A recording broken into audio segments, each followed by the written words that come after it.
Bienvenidos a un nuevo capítulo de de Poder Cívico en Red Noticias Quinta Región. Qué bueno que usted también se lo haya aprendido, para que siga con nosotros siempre. Porque les informamos lo que va a pasar el próximo 21 de noviembre a propósito de las elecciones y este recorrido que están haciendo los candidatos por la provincia y por el distrito. En esta oportunidad estamos justamente con Esteban Vega Toro, que es candidato a diputado por el distrito número 7 y justamente le damos la bienvenida. Qué bueno que esté con nosotros nuevamente, Esteban. Gracias, Javier. Muchas gracias. Contento de estar contigo nuevamente en Poder Cívico, visitando la provincia de San Antonio, conversando con los vecinos, en fin, dialogando con las personas, ¿cierto? Para enfrentar mejor el próximo periodo legislativo. Sí, Esteban, justamente hay un recorrido que se hace, ¿cierto? Sí. No solamente se pasa con nosotros acá en prensa, sino que también hay asistencia a distintos lugares, sí. se entrevistan con adultos mayores, por ejemplo. Tengo entendido que hizo un recorrido en ese sentido estos últimos días. Sí, es cierto, hemos estado en todas las comunas de la provincia de San Antonio con adultos mayores, conversando, dialogando, conociendo sus inquietudes y sus problemáticas, ¿no? ¿Qué es lo que más le llama la atención cuando... Mire, el tema que es más recurrente, por cierto, es la situación de las pensiones. O sea, ese es un tema que es urgente. La verdad, Javier, con lo que uno se encuentra en el contacto con las personas, es que realmente la situación de las pensiones es algo que no puede esperar más, ¿no? Y que además tiene, para serte bien franco, Javier, tiene poca explicación en términos concretos. ¿A qué me refiero con esto? O sea, si una persona, por ejemplo, ganaba, porque me encontré el otro día con una profesora, con una enfermera en Santo Domingo, Club de Adulto Mayor, que ganaba 1.200.000 pesos como enfermera y cuando se jubiló se jubiló. Su profesión. Exacto, sí. Y cuando se jubiló con 350.000 pesos. Entonces, la verdad que tú te preguntas, Javier, y no tienes respuesta para una pensión tan baja. Y eso te lo encuentras. Exacto, ¿cómo es eso posible que suceda, digamos? O sea, ¿en qué minuto se generó esto, ¿no? Entonces, es algo que es urgente, que tenemos que resolver y donde yo creo que todos los parlamentarios, independientes de los colores políticos, los sectores a los cuales uno represente, creo que es un tema respecto al cual tenemos que actuar muy unidos. Sin embargo, ya que toca el tema de las pensiones, el presidente de la República en estos días presentó una ley corta de pensiones. Exactamente. ¿Cuál es la opinión que le merece esa situación? Mira, me parece que es una ley que se queda corta, ¿no? Respecto de una promesa que el presidente de la República había hecho y el gobierno al comenzar su mandato, ¿cierto? Y que era que se iba a avanzar en una reforma global al sistema de pensiones en Chile. Y finalmente lo que hemos visto es una ley muy corta. Bueno, el que sea una ley corta es que el gobierno pretende que sea una ley de trámite simple y rápido, ¿cierto? Y además una ley muy acotada a ciertos artículos. Básicamente la ley plantea tres cosas. En primer lugar, el aumento de la pensión básica solidaria para homologarla a la línea de la pobreza. Esto en términos bien concretos, Javier, significa que la pensión básica solidaria va a aumentar entre 2.000 pesos para la gente que hoy día recibe, digamos, pensión básica solidaria con el monto actual, 176.000 pesos para personas sobre 75 años, y va a aumentar en torno a los 10.000 pesos para personas que hoy día reciben 164.000 pesos. Entonces, para ponerle número a esto, ¿cierto? Porque suena bonito decir, mire, la pensión básica solidaria va a llegar a la pobreza, pero en concreto estamos hablando de un aumento de entre 2.000 y 10.000 pesos, ¿no? Eso en primer lugar. En segundo lugar, ¿cierto?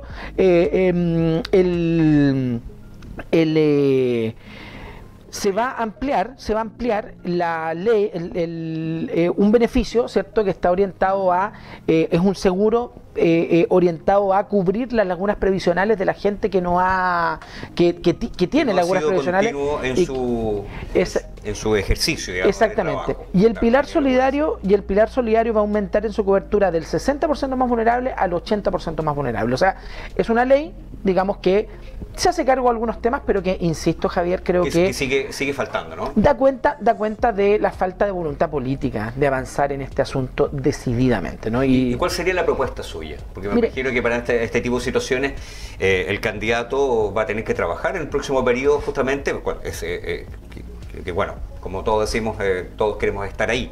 Pero ¿cuál es la propuesta como para poder indicarle a esta persona que está mirando, a ese adulto mayor que dice, bueno, yo me voy a inclinar con este caballero porque la propuesta que él tiene es justo lo que yo necesito? Mire, yo me alineo con la propuesta de mi candidata presidencial, Yasna Proboste, ¿no? Lo que ha dicho mi candidata presidencial, Jasna Proboste, y que yo voy a apoyarlo desde el Parlamento, ¿cierto?, es que necesitamos avanzar en Chile en un sistema de seguridad social. El sistema de seguridad social que hoy día en Chile no existe, porque lo que tenemos en Chile es un sistema de capitalización individual, ¿no?, que básicamente, ¿cierto?, se sostiene en el aporte del trabajador, ¿cierto?, para sus cotizaciones previsionales. Lo que plantea la candidatura de Jasna Proboste, ¿cierto?, en relación a un nuevo sistema de pensiones es la necesidad de crear un sistema de pensiones que se sustente en tres pilares. En primer lugar, en el aporte del trabajador, ¿cierto?, en línea con lo que actualmente se cotiza. Perfecto. En segundo lugar, con el aporte del empleador, ¿cierto?, que debe estar a lo menos en torno al 6%. Parte de ese 6% va a su cuenta individual y parte de ese 6% debe ir, ¿cierto?, a un sistema solidario que permita, digamos, generar solidaridad intergeneracional, ¿cierto? Y en tercer lugar, un aporte del Estado, ¿no?, que hoy día, digamos, o al menos hasta la reforma previsional de la presidenta Bachelet en su primer periodo, era muy pequeño, porque el pilar solidario siempre ha existido, pero era muy pequeño en términos del monto que efectivamente se aportaba, ¿no? Y para ser justo, efectivamente el gobierno del presidente Piñera, el segundo gobierno, ha aumentado, digamos, la pensión básica solidaria, en fin, y se ha ampliado el pilar solidario, ¿cierto? Pero justamente eso nunca termina, es suficiente. exactamente. Entonces, yo creo que ese sistema pasa, Javier, también porque el sistema de AFP se termine, ¿no? O al menos, ¿cierto?, esté focalizado en lo que realmente puede hacer o en lo que realmente puede tener algún resultado y que tiene que ver básicamente, ¿cierto?, con la gestión de los fondos, ¿cierto? Pero claramente las administradoras de fondos de pensiones no han dado el ancho en los últimos años. Pero para tener más respuestas, para tener más claridad respecto de estas administradoras de fondos de pensiones, nos vamos a separar un instante, porque a la vuelta vamos a responder esta y otras inquietudes, por supuesto, acá en Poder Cívico.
Bien, estamos de regreso acá en Poder Cívico por Red Noticias Quinta Región. Bueno, las administradoras de fondos de pensiones iniciaron una vida con una prosperidad increíble. Sin embargo, al pasar los años, ya van casi 40 años de esto, esta situación al parecer está quedando en el olvido. Según su candidata presidencial, Jasna Proboste, como usted así lo ha dicho, esto estaría para ella quedando a un lado, y hay una propuesta que tiene que ver con esta situación solidaria que se está planteando. Efectivamente. Mira, el problema de este sistema de capitalización individual, Javier, es que se sustentó en una mentira.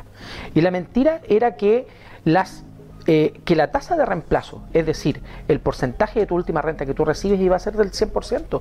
Y era imposible que eso sucediera si tú cotizas un 10%. No era del 100% incluso en el sistema anterior, que era un sistema de reparto, donde cotizabas en promedio el 20% y tenías una tasa de reemplazo del 70%. Hoy día la tasa de reemplazo no supera el 35%, ¿no? Entonces es un sistema que por supuesto no ha dado el ancho y que además, para ser justo, ¿cierto?, con la historia, ha tenido sucesivos cambios que además, ¿cierto?, lo han perjudicado aún más, ¿cierto?, el sistema de multifondos, ¿cierto?, que además hoy día implica que tú, yo y cualquiera de quienes nos están viendo en la casa tengamos que ser expertos, digamos, en la inversión de fondos para poder saber en qué fondo está. Con lo que está pasando hoy día, en la bolsa de comercio. Con lo que está pasando hoy día en China, por ejemplo, a propósito de la quiebra la potencial quiebra de Evergrande, que es una tremenda constructora en China, ¿cierto? Los fondos más perjudicados van a ser los fondos más riesgosos, el fondo A, el fondo B, ¿cierto? Y por lo tanto, ¿qué es lo que tendría uno que decirle a las vecinas y vecinos en su casa? Es que se cambien al fondo E, por ejemplo, ¿cierto? Entonces uno tiene que estar haciendo malabares y moviendo su plata y eso no es una responsabilidad de los cotizantes, ¿no? Entonces la pandemia, Esteban, también ha hecho que muchas personas hayan puesto más énfasis en sus dineros, porque esta serie de retiros de dinero, de estos 10% que se ha dado, ha sido una respuesta de alguna forma de los diputados para poder llegar con ayuda. Exactamente. Hoy día la situación, al parecer, sería distinta, pero ¿cuál es su opinión respecto del tema general? ¿Vamos a un cuarto retiro o a un 100%? A mí no me gustan, por definición no me gustan los retiros. Sí los entiendo, los comprendo y los apoyo desde la perspectiva efectivamente de un gobierno que no había dado ayuda, ¿no? O sea, no nos olvidemos que en los primeros meses, ¿cierto? El gobierno celebraba eufóricamente un IFE de 65.000 pesos. O sea, ¿qué familia vive con eso? Incluso, ¿cierto? El propio gobierno había decretado la cuarentena. Es decir, el gobierno te impide, por disposición sanitaria, y está bien, no estoy cuestionando la medida, ¿cierto? Pero el gobierno te dice, no, usted quédese en su casa. Pero el gobierno te obliga a quedarte en tu casa, pero rásquese con sus propias uñas, vea usted cómo se las arregla. Entonces, por supuesto que eso no podía ser. Y desde esa perspectiva, los retiros estaban, a mi juicio, digamos, no gustándome la idea, porque además finalmente, ¿de qué se trata esto? De rásquese con sus propias uñas y finalmente, ¿quién termina pagando el costo de la pandemia? Los propios ciudadanos, ¿cierto? Los propios cotizantes del sistema, ¿no? Pero creo que fue una medida que en su minuto sirvió. ¿Podríamos decir que la primera etapa de los 10% de retiro están bien? Pero hoy día que tenemos una nueva opción para ir redondeando ya el programa, ¿cierto? Yo diría, Javier, que el tema de fondo acá es cómo somos capaces de construir un sistema que goce de confianza ciudadana y de fe pública, porque hoy día lo que mucha gente dice, y lo dice, digamos, con libertad y uno lo comprende, ¿cierto? Es, quiero que me entregue mi dinero porque prefiero administrarlo yo, ¿cierto? Entonces, cuando tú tienes una administradora que además te cobra comisiones, incluso si pierde tu dinero, ¿cierto? Y que si tiene utilidad la generan para ellos. Exactamente. Y no para Entonces, cuando tú tienes un sistema como ese, la verdad que no goza de la confianza ni de la fe pública. Entonces, creo que el gran punto es cómo somos capaces, ¿cierto?, de modificar nuestro sistema de pensiones. A mí no me gusta la idea, por supuesto, de que la gente retire el 100% de los dineros. Tampoco me gusta la idea de que tengamos un cuarto retiro. Pero si efectivamente no se van a generar ayudas, si el gobierno no da seguridad acerca de la extensión del IFE, no nos olvidemos que en el mes de septiembre el IFE va a ser de la mitad, ¿cierto? Entonces, claro, o sea, frente a ese escenario, por supuesto que no queda otra que echar mano, ¿cierto?, a los fondos de pensiones. Pero, por cierto, no es el mejor escenario porque no nos olvidemos, Javier, que en los 3 retiros que ya hemos tenido se han sacado de los fondos de pensiones 50.000 millones de dólares. Eso es mucho dinero. Entonces, ¿cómo se recupera efectivamente ese dinero y cómo logramos construir un sistema de pensiones robusto desde el principio y no un sistema, ¿cierto?, que nos termine significando al Estado, ¿cierto?, una situación de quiebra potencial, digamos, en materia de pensiones desde el inicio? Bien, todas estas situaciones que estamos conversando en este programa, por supuesto que hay muchos otros temas que los vamos a ir abordando en los próximos capítulos con Esteban. Así que te damos las gracias por estar con nosotros hablando hoy día de estas pensiones. Muchas gracias, Javier, un gusto estar siempre contigo. Bien, nosotros nos separamos, seguimos en otra oportunidad con más Poder Cívico en Red Noticias. Que estén bien, chao, chao.